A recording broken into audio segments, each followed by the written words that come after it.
Does Rolex have any idea you've flipped your watch? And why do they even need to know?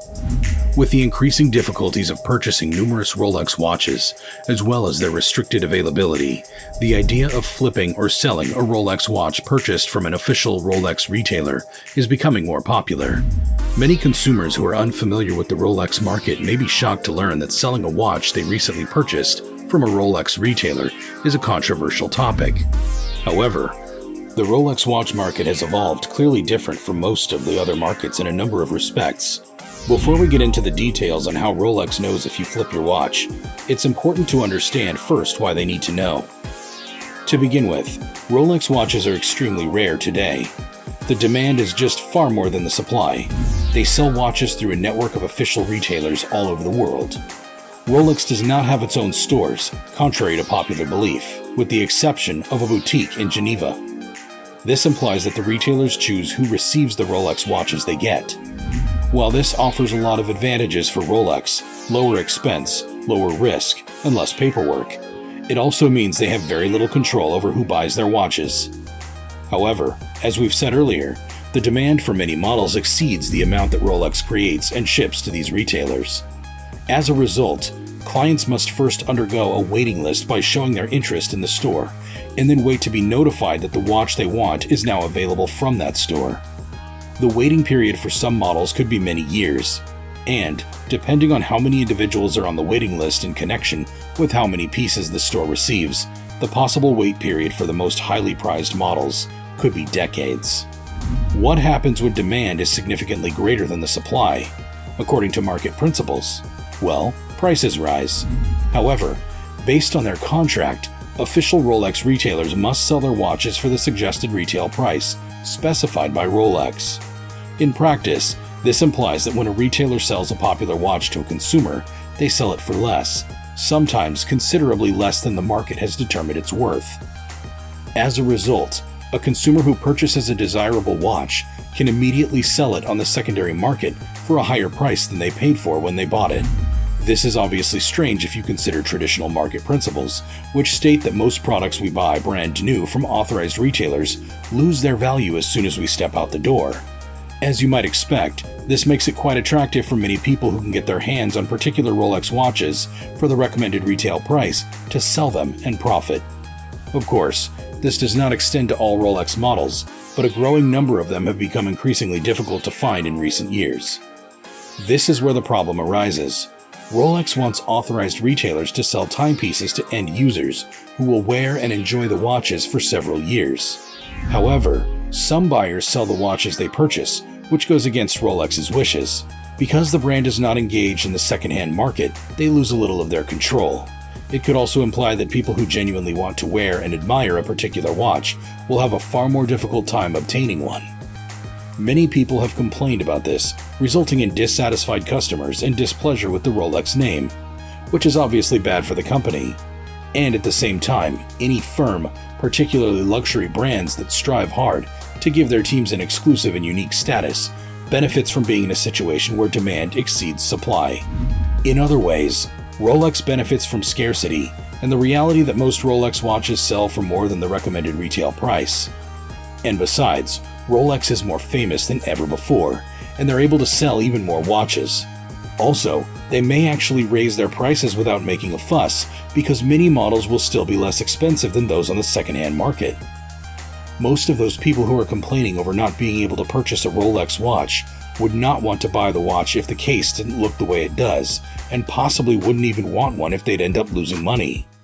After all, whether we like to admit it or not, we humans always crave the things we can't have. Someone who is inexperienced with the current state of the Rolex market may be surprised to learn that selling a watch purchased through a retailer is a problem. After all, you purchase the watch and thus have the legal right to do whatever you want with it. Besides, there are various logical reasons why some people would have to sell their Rolex watch besides making money. However, given the current state of the market, it has become a highly sensitive topic. But let's get back on track. Because of the high demand for Rolex watches, the problem of flippers, or people who sell watches right after they purchase them, has become a hot topic. Then again, there have been reports that Rolex is constantly on the lookout for watch flippers. Only Rolex truly knows if this is true or not. However, this has been confirmed by numerous reliable sources, and it wouldn't be surprising given Rolex's desire to sell their watches to end users. We know as well that several official Rolex retailers have employed personnel to actively search online for individuals who have sold watches that they have initially bought from their store. Since the retailer discovered that a client had sold a highly regarded timepiece, some customers have been banned from purchasing other watches from the store. So how does Rolex know if a watch is being flipped or sold? They can find out in 3 different ways. First is when they come upon a watch and its unique serial number online. Second is if someone walks in the store with the watch, for example, to have it serviced or authenticated, and it's not the same person who bought it. This mandates the watch being returned to the same store where it was initially purchased. Finally, a customer calls the store to inquire if the watch has been sold. For instance, a hesitant consumer who wants to ensure that the watch they purchased is authentic. But after Rolex released its newest warranty card design in 2020, which no longer includes the retailer's name who initially sold the watch, this has now become more challenging.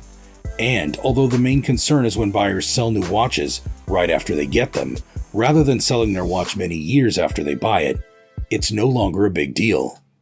Rolex, as well as some official Rolex retailers, search the internet for visible serial numbers that can be used to recognize watches.